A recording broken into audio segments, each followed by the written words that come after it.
te parlais dans une vidéo précédente de l'importance de fuir les gens toxiques. Et tu vois, je viens d'avoir une discussion avec un pote qui m'a profondément choqué et qui m'a poussé à te faire cette vidéo ce soir. Enfin, du moins, j'ai voulu t'en parler ce soir. Tu vois, mon pote m'expliquait qu'en France, euh, les baguettes des boulangers, en fait, le poids des baguettes des boulangers sont déterminés par la loi. Ça veut dire quoi? C'est-à-dire que l'État français peut potentiellement venir dans n'importe quelle boulangerie et peser le poids d'une baguette. Et si elle fait moins de 200 grammes, le boulanger peut avoir des problèmes. Personnellement, j'appelle ça, c'est même plus du communisme, là, c'est de la maladie mentale. Mais en fait, l'histoire ne s'arrête pas là. Pourquoi il m'a dit ça, mon pote? Parce que lui, il habite dans un petit village. Et il m'a expliqué qu'en fait, il y a des amis à ses parents. Ses parents détiennent une boulangerie, donc. Il y a des amis à ses parents qui ont, grosso modo, ils sont amis. Et ils sont grosso modo fait un scandale dans la boulangerie parce que ils expliquaient qu'ils sont allés peser la baguette qui normalement faisait 250 grammes et qui maintenant n'en faisait plus que 230. Ce qui est parfaitement légal puisque la loi, c'est 200 grammes. Loi dont je vais parler immédiatement et qui me choque. Mais c'est pour vous donner l'image globale. Donc d'un côté, une loi qui vient en France obliger les entrepreneurs, les boulangers, à faire leurs baguettes d'une manière bien déterminée. Et de l'autre côté, des amis qui sont prêts à sacrifier une amitié pour 20 grammes de baguettes. Je vais parler d'abord de la loi, ensuite de la réaction des amis et de pourquoi c'est très important de ne surtout pas habiter dans ce type d'environnement. Parlons tout d'abord du mindset qui se cache derrière une pareille loi. Alors, vous allez me dire, mais en fait, Alex, c'est normal, c'est parce que... C'est normal, c'est parce que, à l'époque, tu vois, il y avait des famines, donc on a réglementé ceci, cela. Et en fait, vous avez complètement tort. Parce que ce genre de loi à la con qui existe pour le poids des baguettes, en réalité, existe pour absolument tout.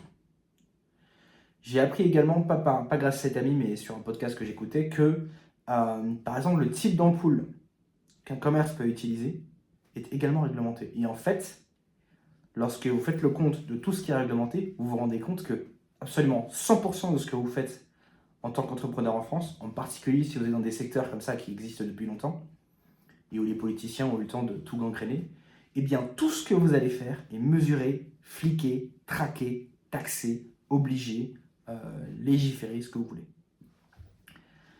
Est-ce que ça c'est un milieu qui est propice pour... Déjà, pourquoi on devient entrepreneur? A priori, c'est pour être un peu plus libre, pour pouvoir exprimer sa créativité, pour pouvoir demain avoir une idée, la mettre en place et hop, gagner plus d'argent. Est-ce que ce type de cadre, d'accord, avec ces lois qui vont jusqu'à aller peser la baguette du boulanger, est-ce que ce type de cadre est propice à l'entrepreneuriat? Est-ce que ce type de cadre va aller promouvoir l'esprit d'entreprise, va aller encourager des jeunes à vouloir ouvrir ou récupérer des commerces comme ça?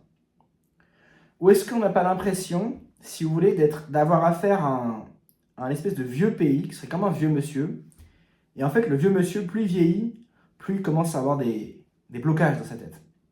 Par exemple, il faut absolument qu'on fasse la porte à clé. Je ne sais pas moi, il faut toujours bien faire son lit. Bon, c'est très bien de faire son lit, c'est pas ce que je veux dire, mais il faut toujours que la télécommande soit dans cette position, pas dans cette position. Les cuillères, elles vont à gauche, elles vont pas à droite. Vous voyez, et plus il vieillit, plus il commence à avoir des tocs, il commence à avoir des obsessions. Et en fait, la vie avec lui devient impossible. Et bien la France, c'est ça. Sauf que la France, c'est pas seulement un vieux monsieur, c'est un vieux monsieur qui en a après votre argent et qui a les moyens de le prendre. Vous voyez, est-ce qu'il y a aussi une histoire de responsabilité individuelle? On va me dire, mais Alex, si on met pas cette loi, le boulanger il va faire des baguettes qui font 199 grammes et le citoyen français va se faire niquer. Je t'explique un truc. Moi, tu vois, dans la fois, tu sais que régulièrement, j'essaie de nouveaux cafés. Bah, c'est pas compliqué. Quand le gars me sert mon café, je vois trois choses. La quantité, le prix, le goût. Et tu vois, c'est juste avec ça, déjà, je sais déjà où est-ce que je vais retourner, où est-ce que je vais pas retourner. Et bien, devine quoi. Je suis sûr que les citoyens français, malgré la baisse du QI, sont encore capables de savoir si la baguette qu'on leur sert est d'une taille normal ou non. Et honnêtement, on n'est pas à 2 grammes près. Donc si le gars vous file une baguette qui est ultra légère, croyez-moi, vous allez vous en rendre compte et il vous suffira d'aller chez son concurrent.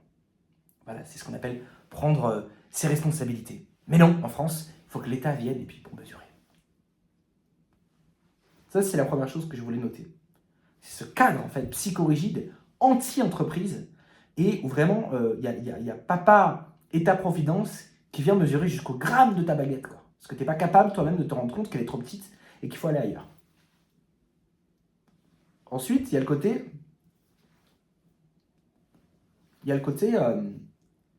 les mecs étaient amis, c'est des amis. Ils ont été capables, en fait, d'aller sacrifier leur amitié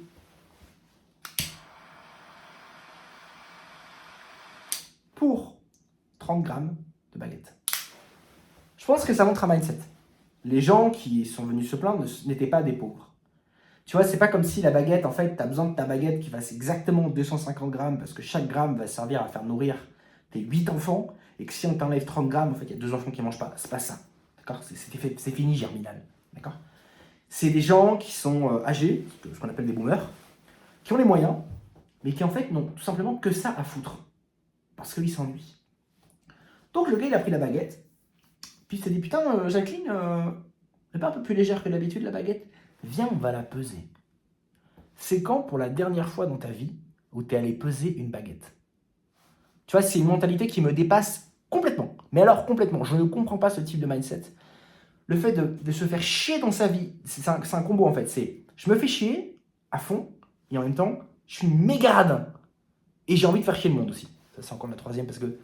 Et donc, il allait peser, et il est revenu à la boulangerie, et il est venu rager, parce qu'il y avait 30 grammes de moins dans sa baguette. Sauf que le truc, c'est quoi ? Pourquoi le boulanger il fait ça ? Bah parce qu'il n'a pas le choix, mon pote. Parce que l'inflation, c'est aussi pour lui. Donc il a 2 choix. Ou bien il augmente les prix, et tu vas rager parce que oh, le salaud, il fait de l'argent. Ou bien il diminue légèrement les quantités, sachant que les quantités, en particulier de cette baguette, étaient déjà au-dessus des quantités réglementaires. Tu vois le mindset ?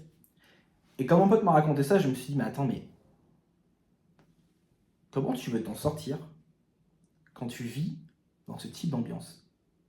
Quand les gens que tu fréquentes, les gens avec qui tu discutes, les idées, que tu es avec tes potes, tu bois un coup, tu discutes, quand les idées qui sont véhiculées dans tes cercles d'amis, c'est ça. Comment veux-tu t'en sortir ? Comment veux-tu avoir un mindset d'abondance ? Comment veux-tu voir le monde comme un terrain d'opportunité ? Comment veux-tu être bienveillant ? Et il est parfaitement normal, lorsqu'on est bloqué dans ce type de petit village, d'avoir du mal à s'en sortir, de voir les choses en noir.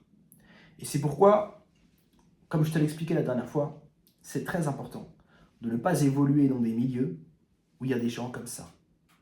Donc, évite les gens comme ça, et évite les milieux où il y a des gens comme ça. Et malheureusement, aujourd'hui, la France, c'est la France entière, aujourd'hui, qui est en train de devenir ça. Moi, je t'ai déjà expliqué, j'ai décollé à partir du moment où je me suis barré. À la base, je ne me suis pas barré pour gagner de l'argent ou quoi que ce soit. Je voulais faire des études de médecine. Ça m'a saoulé, j'ai bifurqué sur l'entrepreneuriat. Mais à partir du moment où je suis arrivé ici, j'ai senti comme un poids se retirer de mes épaules. Monter un business, c'est déjà assez dur comme ça.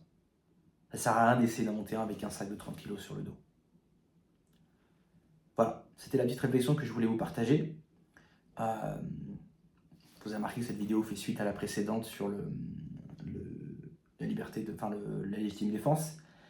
Je me suis dit que j'allais me griller un petit cigare et vous partager aussi cette réflexion sur la baguette à 200 grammes. Imaginez le nombre de fortunes qui se sont bâties sur Internet et qui auraient été complètement impossibles si ce type de législation existait. Si on allait comme ça millimétrer chaque truc. Millimétrer pour taxer à chaque fois. Ça me sort par les yeux. Et j'ai de la peine pour les gens qui sont bloqués dans des environnements comme ça. Chers amis, si l'expatriation, l'entrepreneuriat offline et online vous intéresse, n'hésitez pas à vous abonner à la chaîne. Si vous avez des questions, n'hésitez pas à les poser. Je n'ai pas encore fait de formation, donc pour le moment, je réponds à toutes les questions gratuitement. Voilà, et c'est un plaisir pour moi d'échanger avec vous. N'hésitez pas à poser vos questions, à vous commenter, à vous abonner, à mettre le pouce bleu, etc., etc. Et en attendant, on se retrouve pour un prochain épisode sur Empire Digital. Ciao.